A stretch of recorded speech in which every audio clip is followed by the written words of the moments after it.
Halo para sobat kepo dimanapun kalian berada, kali ini kita akan membahas fakta jejak Freemason di Indonesia yang memang sudah banyak orang tahu tapi salah informasinya. Semoga dengan video ini, pandangan kamu jadi lebih baik ya, sob. Sebelum menonton lebih lanjut, sobat kepo bisa klik tombol subscribe di bawah kanan ini dan jangan lupa untuk like video ini serta menyalakan lonceng notifikasi.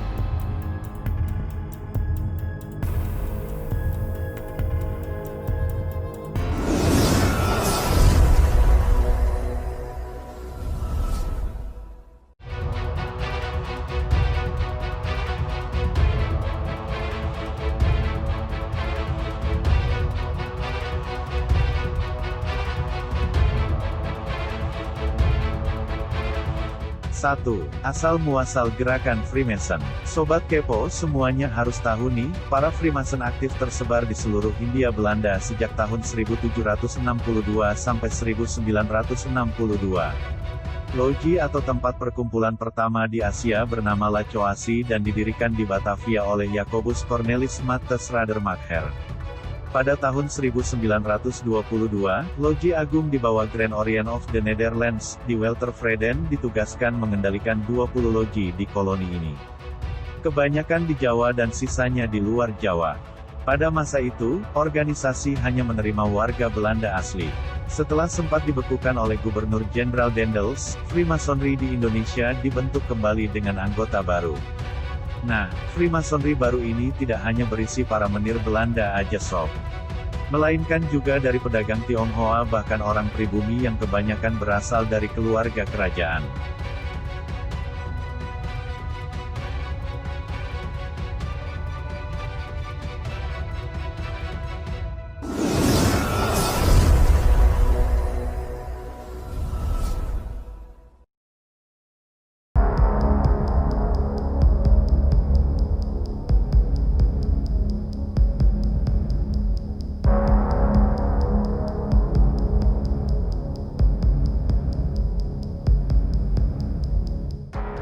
Loji-loji Freemason di beberapa kota di Indonesia.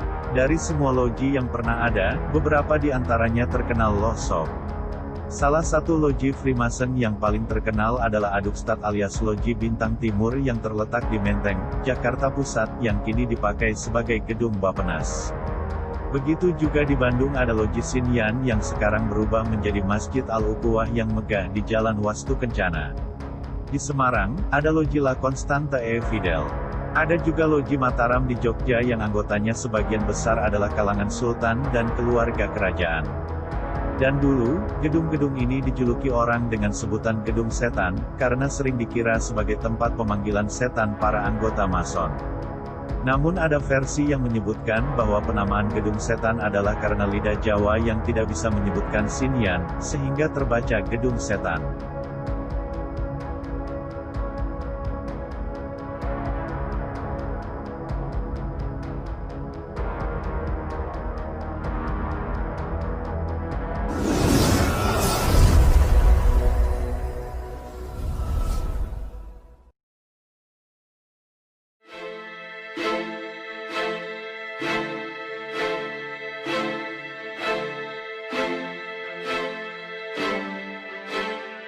Tiga. Lambang anggota perkumpulan Mason. Oke, kalau sobat pernah ngerti tentang perkumpulan ini, pasti juga tahu dong tentang lambang-lambang yang mereka pakai. Simbol mata satulah, simbol jangka dan penggaris sikulah, atau bahkan simbol ular yang menggigit ekornya sendiri.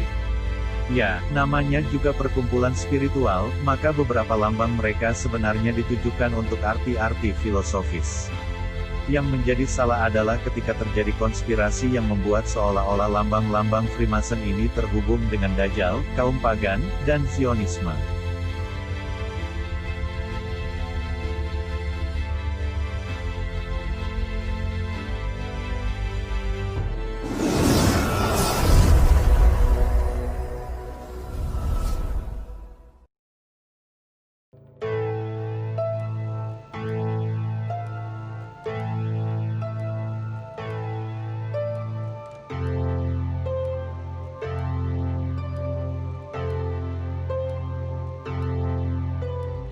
4. Tujuan gerakan Freemason. Kalau jawabannya sebagai perkumpulan rahasia semata, tidak dong sob.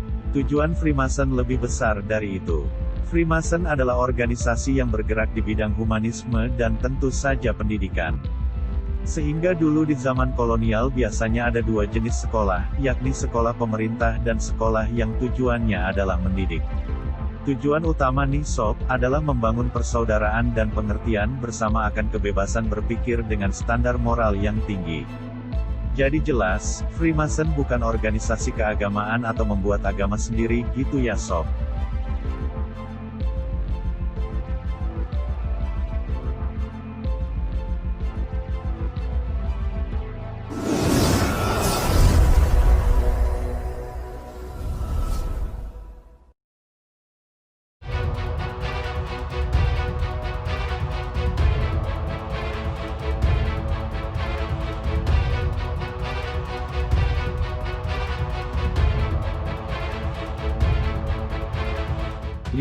Makam Freemason. Yang pernah menghebohkan adalah adanya makam dengan lambang-lambang Freemason menghiasi makam di Museum Taman Prasasti, Jakarta. Beberapa makam yang ada di sana ada yang berlambang bintang David, ada yang berlambang segitiga yang mempunyai mata di dalamnya, ada juga lambang jangka dan penggaris siku dengan huruf G di tengahnya. Semuanya memang mengindikasikan bahwa mereka adalah anggota loji Freemason tertentu dahulunya.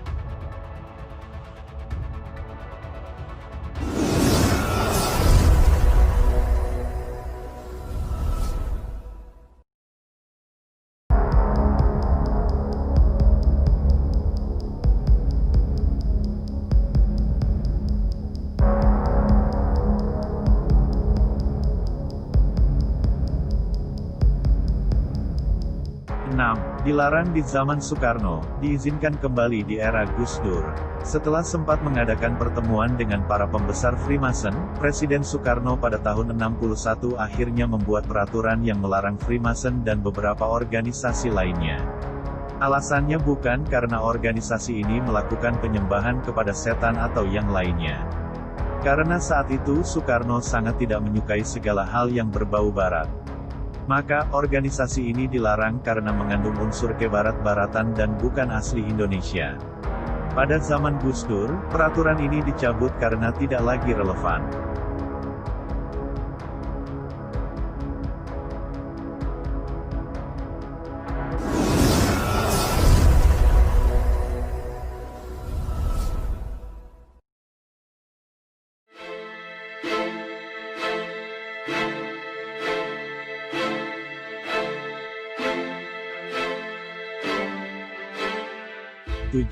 Freemason dan Illuminati ternyata beda loh. Nah ini yang mungkin Sobat Kepo belum tahu. Bahwa, ternyata Freemason dan Illuminati itu berbeda cukup jauh dari segi tujuan mereka. Freemason hanyalah organisasi kemanusiaan, sedangkan Illuminati justru adalah yang selama ini dicap sebagai sekte penyembah iblis. Tujuan Illuminati adalah mewujudkan apa yang selama ini mereka sebut dengan tata dunia baru atau New World Order. Illuminatilah yang merancang Perang Dunia Pertama dan Kedua, dan mengembuskan isu Perang Dunia Ketiga. Cerdiknya, mereka menyusup ke dalam Freemason dan menggunakan lambang-lambang dan budaya organisasi ini.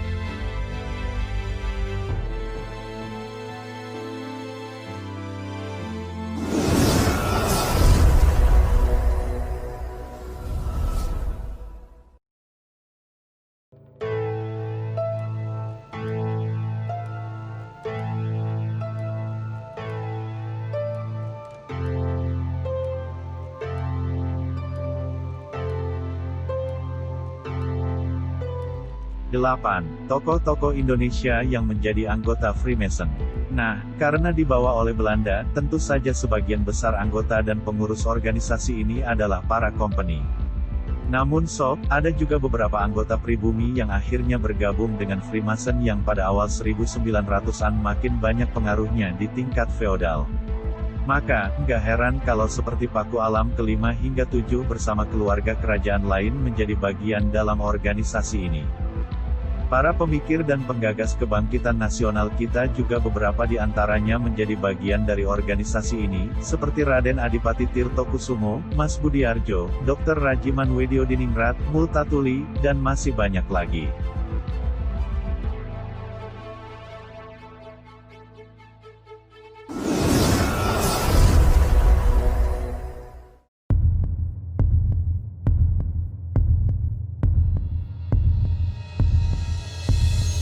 Itulah fakta tentang Freemason yang Sobat Kepo harus tahu ya. Jangan sampai salah paham dan sampai jumpa di episode selanjutnya.